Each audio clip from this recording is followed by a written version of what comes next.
안녕하십니까. 반갑습니다. 사과 이야기 첫 번째 이야기입니다. 그리고 세계 행복보고서 10년 대한민국 행복의 길을 묻다의 첫 번째 이야기이기도 합니다. 행복 트렌드, 행복이 더 중요해진 이유가 첫 번째 이야기 주제입니다.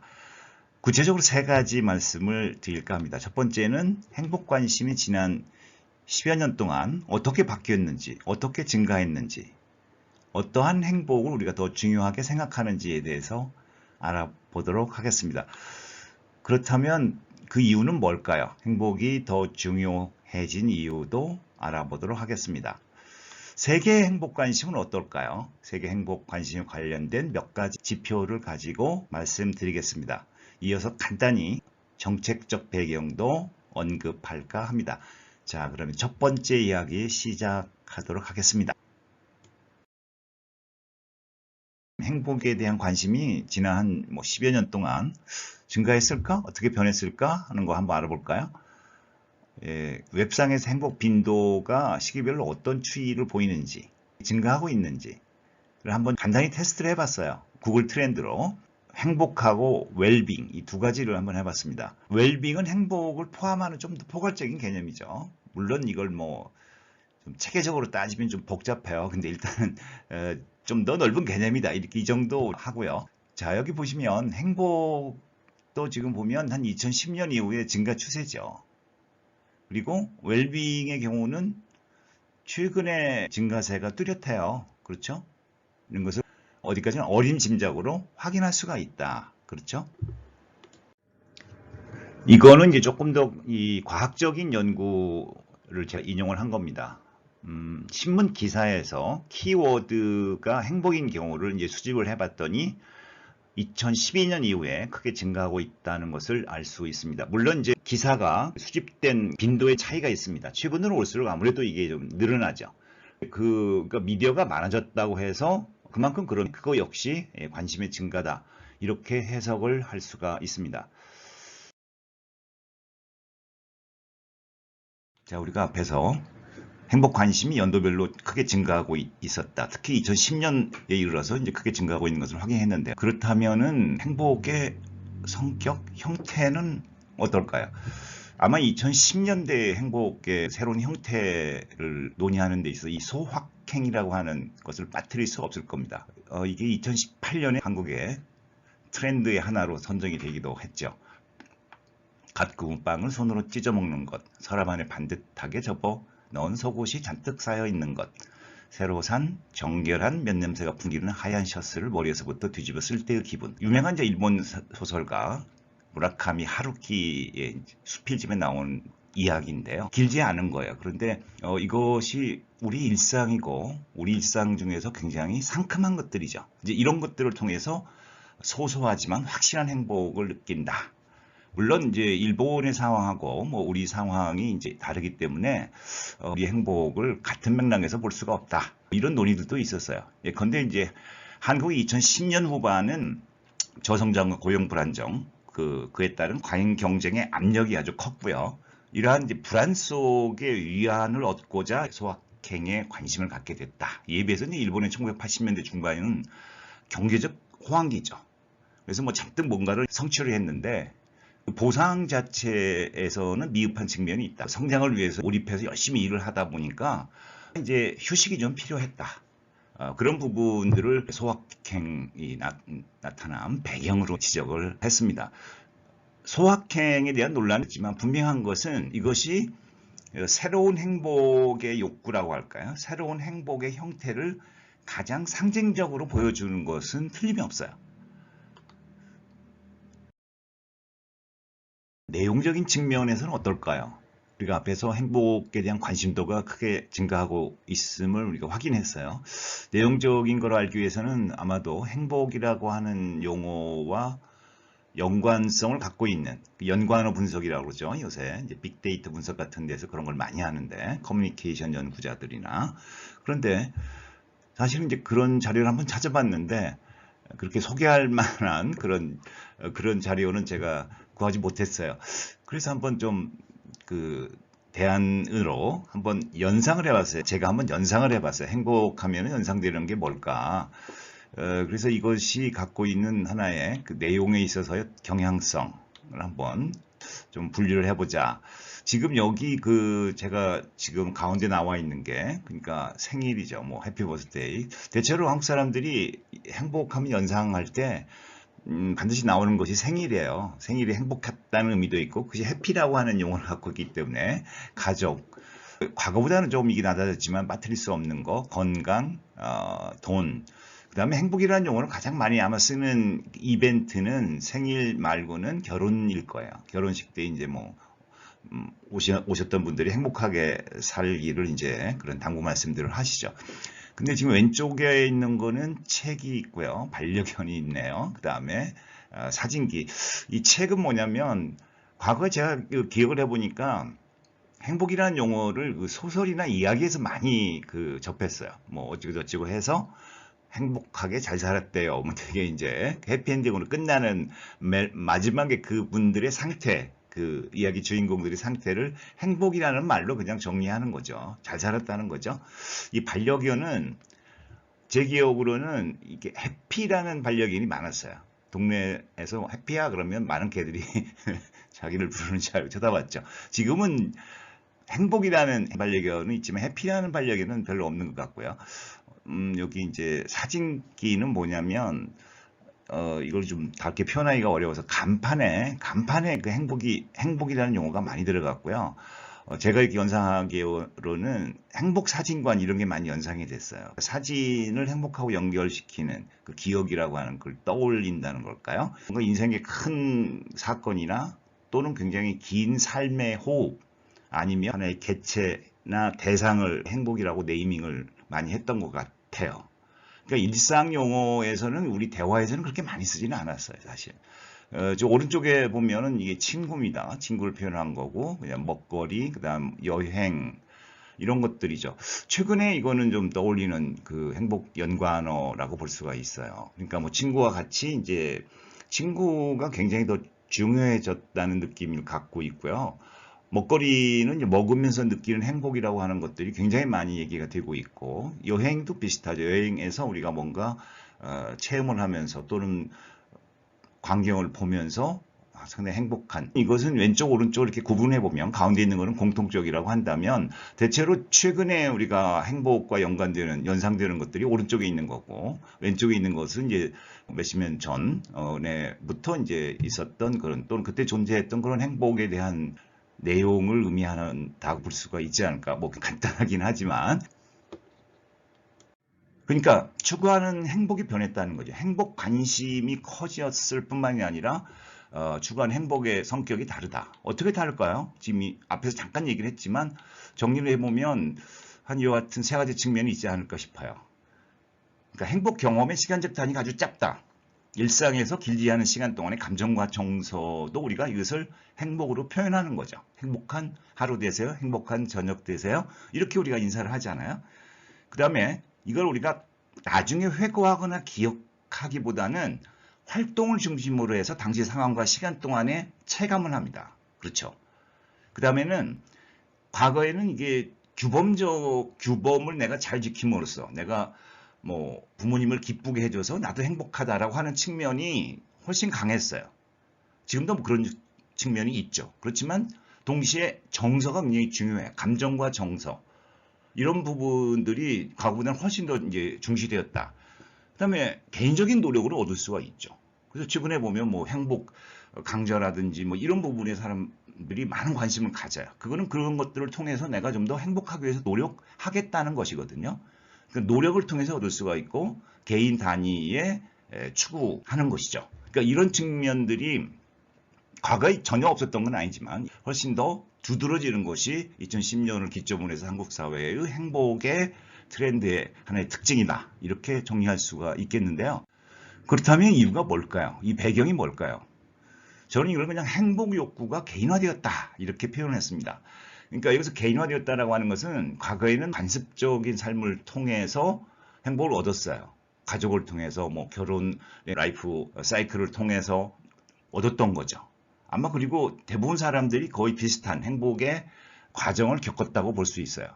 근데 그러던 것이 개인화되었다는 것이죠. 그러니까 개인화의 배경을 우리가 얘기한다면 탈가족화라든지 뭐 이거 잘 아시는 거죠. 1인 가구가 증가했고 혼인은 이제 낮은 혼인율은 혼인을 안 하는 사람들, 늦게 하는 사람들이 많기 때문에 금방 얘기했듯이 우리가 결혼을 해서 아이를 낳고 그걸 키우면서 겪는 이런 과정들로부터 벗어나 있다는 거죠. 많은 분들이. 또는 이런 과정들이 아주 늦게 출발하기 때문에 뭔가 혼자 이제 삶을 꾸려야 되는 그런 측면이 있어요.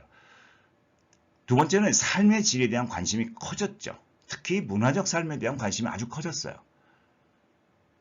문화적 활동, 과거에는 스포츠 가장 대표적인 거였다면 지금은 음악, 미술 이런 데에 대한 관심들이 굉장히 커졌죠. 이것은 세 번째 지각 방식의 변환과도 관계가 있습니다. 그러니까 지식 중시에서 느낌과 체험 중시로 전환되어 가고 있다는 것이죠. 뭐 지식이 지금도 중요하지 않다는 얘기는 아니지만 이것과 함께 이제 느낌과 체험이 더 중요시되고 있다는 겁니다. 맛의 중시라든지 뭐 경험 소비, 내가 어떤 구체적인 물리적인 물건을 사는 소비뿐만이 아니라 뭔가를 경험하는 것들에 대해서 돈을 지불하는 거고요. 뭐 체험 관광도 그 비슷한 측면이 있죠. 액티비티들이 아주 강조되고 있죠. 이 액티비티들을 통해서 느낌과 체험을 얻는다. 이렇게 볼 수가 있습니다. 이런 부분들이 행복 형태 변화의 중요한 배경이라고 말씀드릴 수가 있겠습니다. 물론 이것에 대한 비판도 있어요. 이걸 행복을 너무 지나치게 이제 트렌드로 보게 되고 지금 얘기했듯이 우리가 순간적으로 행동을 통해서 얻는 그런 정서나 감정을 중시하기 때문에 행복의 기본 요인인 소득 고용과 같은 삶의 기회 요인이 사실은 여전히 중요한데 이 요인을 기회 요인을 경시한다. 방금 제가 이제 개인적 차원에서 행복을 이제 추구한다라고 했는데 그런 부분들이 자칫하면은 국가 책임을 회피할 수도 있다. 그 다음에 사실은 이제 이 세 번째는 최근에 뭐 선진국가의 행복도가 높은 나라에서도 많이 제기되는 문제인데 행복을 지나치게 강조한다는 거죠. 행복이 지상의 목표가 되기 때문에 이렇게 되면 어떻게 돼요? 이것이 하나의 압박감이 되는, 강박감이 되는 거죠. 난 행복해야 돼. 오늘 꼭 행복해야 돼. 이런 강박감 때문에 오히려 삶의 자연스러운 흐름을 방해한다는 겁니다. 따라서 삶의 웰빙 수준을 오히려 떨어뜨린다. 이거들이 제기가 되고 있죠. 그러면 세계적 추이는 어떨까요? 세계적 차원에서 행복 관심도. 이번에 그 세계 행복 보고서에 지난 한 25년 동안의 영어권 국가에서 행복이라는 용어를 몇 개 이제 관련 있는 용어들하고 비교해 놓은 그 표가 있어서 제가 한번 옮겨 봤습니다. 이거는 이제 행복 관련 단어 빈도의 연도별 추세.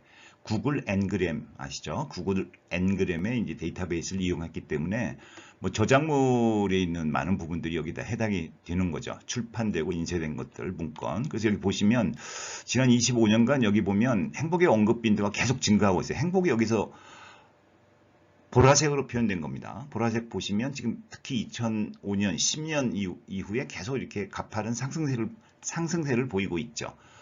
소득 볼까요? 소득은 지금 약간 짙은 노란색입니다. 소득은 감소하고 있어요. 꽤 큰 폭으로 감소하고 있고요. GDP나 GNP는 큰 변화가 없습니다. 아래 보시면 이제 삶의 만족도하고 주관적 웰빙. 이건 이제 빈도가 좀 작기 때문에 곱하기 10과 각각 곱하기 100을 했어요. 물론 이제 빈도 자체는 상대적으로 적지만 추세를 보면 1995년부터 추세를 보면 특히 2010년 이후에 완만하긴 하지만 증가하고 있죠. 그러니까 행복뿐만이 아니라 삶의 만족도나 주관적 웰빙을 언급한 그런 문건들이 많이 있다는 것이고 상대적으로 소득을 언급하고 있는 문건들은 감소하고 있다. 그러니까 이거는 이제 과학적인 것뿐만이 아니라 대중적 관심들을 다 포함하고 있는 것이죠. 그 다음에 과학적 관심, 사회과학에 있어서의 그 행복의 주제, 또 행복을 연구한 여러 가지 문건들은 어떤 경향성을 보여주고 있는가. 오른쪽에 보시면 지금 심리학, 경제학, 기타, 사회과학 이렇게 이제 세 개로 구분했는데 여기서도 보면 역시 2000년 이후에 증가를 하고 있습니다. 빈도로 보면은 심리학 연구가 가장 많죠. 심리학 연구가. 그러니까 20세기 사회과학에서 행복에 대한 관심은 이제 심리학에서 출발했고요. 이게 21세기에 들어와서 크게 증가를 하고 있다. 흔히 여러분들 들어보셨는지 모르겠습니다만 이제 긍정심리학이라고 하는 영역에서 뭔가 적극적으로 자신이 행복하기 위해서 노력하는 여러 가지 뭐 어떤 이론이라든지 나아가서 방법이라든지 경제학의 경우는 여러분들이 아시는 분은 아시겠습니다만 유명한 얘기죠. 이스터린의 파라독스라고 하는 유명한 얘기가 있어요. 그러니까 이 이스터린의 파라독스는 뭐 흔히 돈으로 행복을 살 수는 없다. 이렇게 돈이 다가 아니야. 행복은 돈 이외의 것이 필요해를 우리가 그런 얘기를 할 때 이스터린의 파라독스를 많이 인용하지만 조금 복잡해요. 사실 생각보다. 조금 설명을 드리면 돈이 중요하지 않다는 얘기가 아니라 어떻게 어느 정도 이상에 도달하게 되면 그런 국가에서는 행복도가 그에 상응해서 더 증가하지 않는다는 얘기입니다. 왜 그러냐면 상대적인 소득에 따라서 우리가 행복감을 얻기 때문에 그렇다는 것이죠. 그러니까 절대적인 경제적 수준이 중요한 게 아니고 상대적인 거. 여기서 상대적이라 하면 이스터린이 얘기한 거는 다른 사람과의 비교입니다. 그렇기 때문에 물론 일부 사람들은 행복해질 수 있지만 전체 국가나 사회의 수준에서 보면은 이 상대성 때문에 덜 행복한 사람들이 생기는 것입니다. 그래서 소득이 어느 정도 수준 이상에 올라가게 되면은 이 상대적 소득이 크게 행복에 영향을 미치기 때문에 결국은 전체의 국가나 사회의 행복도는 그에 상응해서 소득 증가 이제 그런 얘기를 하고 있는 것이죠. 1913년에 이스터린이 이 논문을 발표했을 때 어땠을 것 같습니까? 경제학자들은 이게 뭐야 그랬어요. 왜냐하면 경제학은 기본적으로 그 실물 경제를 다뤄야 된다. 아주 명확한 손에 만질 수 있는, 손에 잡히는 그런 실물적인 것을 다뤄야지. 뭐 사람들이 행복하냐, 만족하냐 이런 거는 그거는 부차적인 것이다. 그거는 우리가 돈을 설명하면 다 설명될 수 있는 거야. 이런 것이 이제 일반적인 분위기였죠. 뭐 지금도 사실은 경제학의 주류는 그렇게 볼 수도 있습니다. 이제 그럼에도 불구하고 이스터린이 이 논문을 쓴 이후에 경제학자들도 결국은 실질적으로 사람들이 경제적 상황이 개선되거나 악화됐을 때 어떠한 심리적인 또는 정신적인 그 결과를 가져오는가, 또 실질적으로 삶에 대해서 얼마나 만족하느냐의 문제에 훨씬 더 많은 관심을 갖게 됩니다. 그래서 여기 이제 표에서도 보면은 계속 증가하고 있죠. 경제학에서. 그러니까 뭐 사회과학에서 행복을 가장 많이 연구하는 분야가 심리학이다 그러면 그 다음은 경제학입니다. 그리고 사회학이라든지 기타 또 많은 사회과학들이 행복의 문제에 점차 많은 관심을 갖는다. 이런 경향성이 지금 우리가 이제 이 도표로도 확인을 할 수가 있습니다.